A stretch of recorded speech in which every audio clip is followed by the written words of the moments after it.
The first sign that something was wrong came in the form of a phone call from my bank.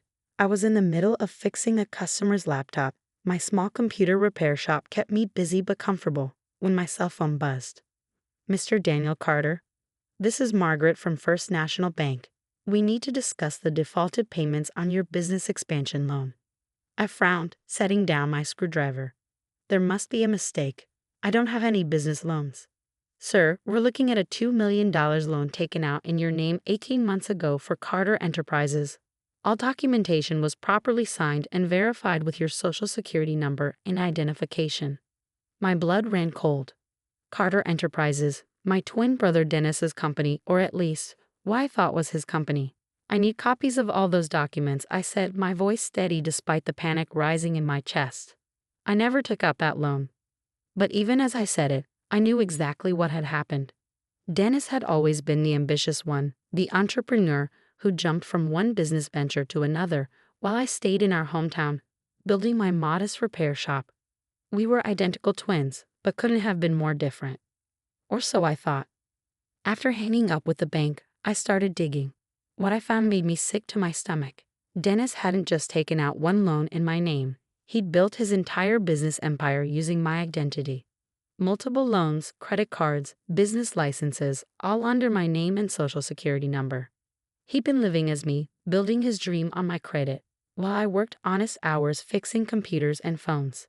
The worst part? It had been easy for him. We shared the same face, the same DNA. He knew everything about me, from my mother's maiden name to my first pet's name. All the security questions, all the verification processes, he could pass them all. I sat in my shop that evening, surrounded by half-repaired electronics, trying to process the magnitude of what my own twin had done to me. The business he built, Carter Enterprises, was a chain of high-end electronics stores, direct competition to my small repair shop. He'd used my identity to compete with me to potentially put me out of business. The irony would have been funny if it wasn't so devastating. I called Dennis immediately, but his number was disconnected. His office told me he was unavailable. His apartment was emptied. He'd vanished, leaving me holding the bag for millions in debt. That was a year ago. What followed was a nightmare of legal battles, credit disputes, and endless documentation proving I was the victim of identity theft by my own twin brother. The banks were skeptical. The police were confused.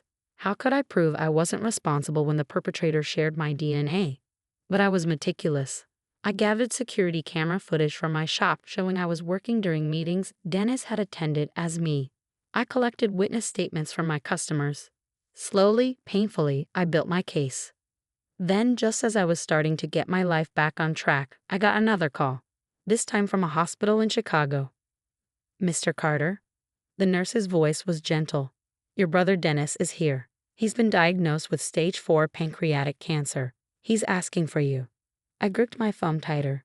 Did he tell you what he did to me? He did, she said quietly. He wants to make things right before. She trailed off. But I understood what she wasn't saying. Dennis was dying. I booked a flight to Chicago that night, but not out of brotherly love. Dennis had built something using my name, my identity. If he was dying, I wanted what was rightfully mine. What I didn't tell the nurse, what I hadn't told anyone, was that I'd spent the last year doing more than just clearing my name. I'd been working with a team of lawyers, accountants, and private investigators, meticulously documenting every instance of fraud, every forged signature, every stolen document.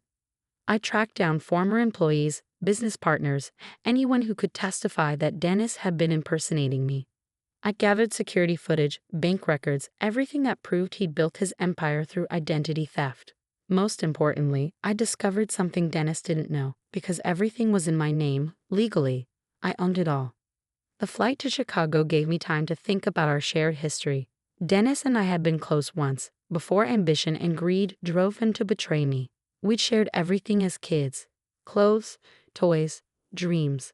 But somewhere along the way, Dennis had decided sharing wasn't enough. He wanted it all. As the plane descended into O'Hare, I thought about what I was about to do. Dennis was dying, asking to make amends. A better man might have found it in his heart to forgive. But I wasn't feeling particularly forgiving. The hospital room was quiet except for the steady beep of monitors. Dennis lay in the bed, a shadow of his former self. Cancer had taken his hair, his vigor, even some of the facial features that had made us identical.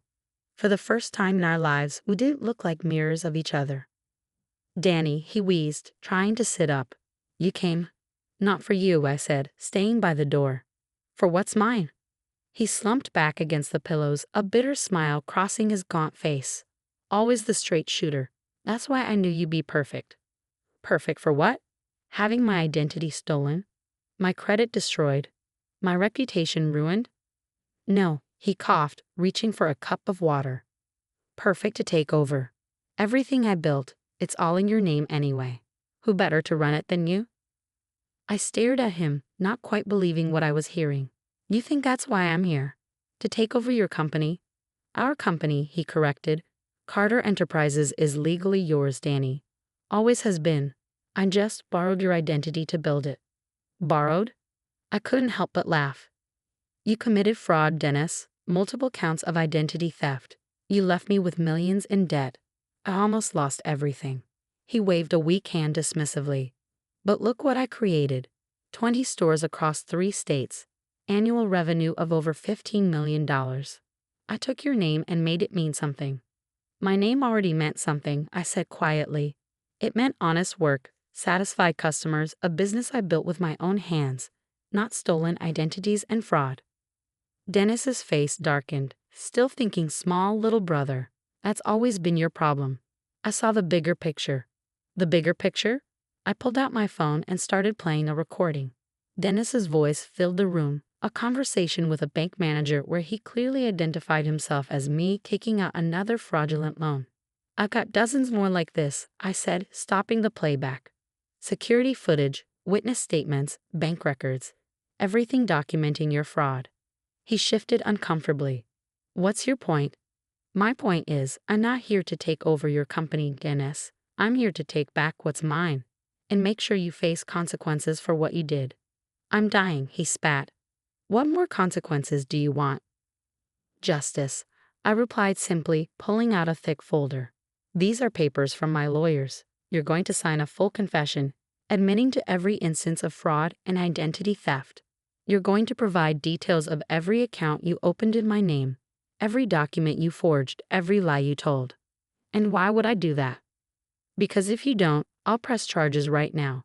You'll spend your final days in a prison hospital instead of here, and everything you built will be dismantled piece by piece." His face contorted with rage, then crumpled into resignation. "You would do that? To your own twin? You stopped being my twin the moment you stole my identity." He signed the papers with trembling hands. Each page detailed another betrayal, another theft, another lie. When he finished, I had what I needed: legal proof that Carter Enterprises had been built through fraud. "What now?" he asked, looking older than ever. "Now I'm going to do what you never could, run an honest business." Over the next few weeks, I worked with my lawyers to transform Carter Enterprises. I kept the stores open but rebranded them, implementing ethical business practices and fair pricing. I hired back employees Dennis had cheated, paid off the fraudulent debts, and slowly rebuilt the company's reputation. Dennis died 3 weeks after signing the confession. I attended his funeral but didn't speak. Instead, I thought about choices: his choice to betray me, my choice to pursue justice, and now my choice about how to move forward. The company thrived under honest management. I expanded my original repair shop into the existing stores, creating a hybrid model of sales and service. Customers appreciated the transparency, the fair prices, the focus on repairs over replacement. Yesterday, I received an industry award for ethical business practices. The irony wasn't lost on me. The company my brother built through fraud was now being celebrated for its integrity. In my acceptance speech, I talked about choices and consequences, about building success through honest work rather than shortcuts. I didn't mention Dennis, but I knew he would have hated every word. This morning, I hung his confession in my office, not out of spite, but as a reminder. A reminder that success built on lies will eventually crumble, but success built on truth can last forever. The company still bears the Carter name, but now it stands for something different. Not the grandiose dreams of a man who took what wasn't his, but the steady determination of someone who rebuilt it all, piece by piece, the right way. Dennis wanted to make our name mean something. In the end, I did, just not in the way he intended.